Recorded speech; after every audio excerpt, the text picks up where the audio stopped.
विजयनगर महल की एक पुरानी दीवार रात में अचानक आवाजें करने लगी। कुछ लोग कहते थे दीवार जीवित है, लेकिन जब तेनालीराम ने सच पता लगाया तो पूरा महल हिल गया। विजयनगर राज्य में एक नया महल बनाया जा रहा था। महल का सबसे बड़ा हॉल पूरी तरह तैयार था। बस एक दीवार बाकी थी, उत्तर वाली पुरानी दीवार जिसे लोग छूने से भी डरते थे। राजा कृष्णदेव राय को हर रात पहरेदार बताते, महाराज उस दीवार से धीमी फुसफुसाहट आती है, कभी लगता है कोई अंदर से खुरच रहा हो, कभी उसमें से रोशनी निकलती है। राजा घबरा गए और उन्होंने तेनालीराम को बुलाया। तेनाली और राजकुमारी श्यामा रात के 12 बजे पुराने हॉल में पहुंचे। चारों तरफ सन्नाटा था। अचानक त्र त्र खट खट दीवार से आती आवाज गूंज उठी। श्यामा डरकर बोली, ये सामान्य नहीं है, ये कोई जानवर नहीं हो सकता। तेनाली दीवार के पास गया और बोला, ये आवाज दीवार के अंदर से नहीं, ऊपर से आ रही है, लेकिन नीचे गूंज रही है। श्यामा की आंखें फैल गईं।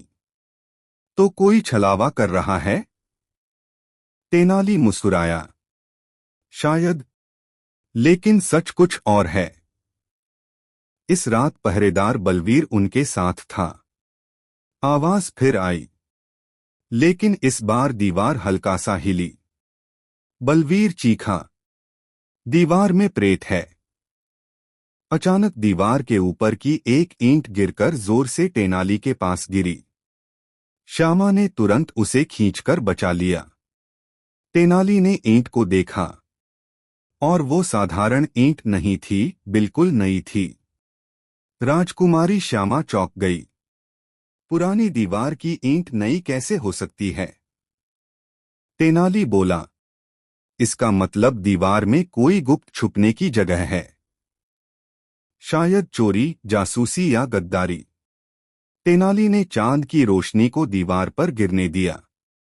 उन्होंने एक ट्रिक की। श्यामा को कहा, दीवार पर पानी डालो। जैसे ही पानी गिरा, दीवार की एक जगह नीले रंग की होने लगी। तेनाली हंस पड़ा। अब समझ आया, ये आवाज किसकी है? श्यामा बोली, किसकी? तेनाली ने दीवार पर हाथ मारा, और दीवार का एक हिस्सा अंदर धंस गया। दीवार खुल गई। अंदर एक तंग सुरंग थी जिसमें कोई बैठा था। वो कोई और नहीं बल्कि महल का स्थापत्य विशेषज्ञ द्रोणाचार्य था। द्रोणाचार्य राजकुमारी श्यामा की प्रतिभा से जलता था। वो चाहता था कि श्यामा को राज्य के मामलों से दूर रखा जाए, इसलिए उसने दीवार के अंदर एक गुप्त कमरा बना लिया था, जहां से वो रात में आवाजें निकालकर डर फैलाता था।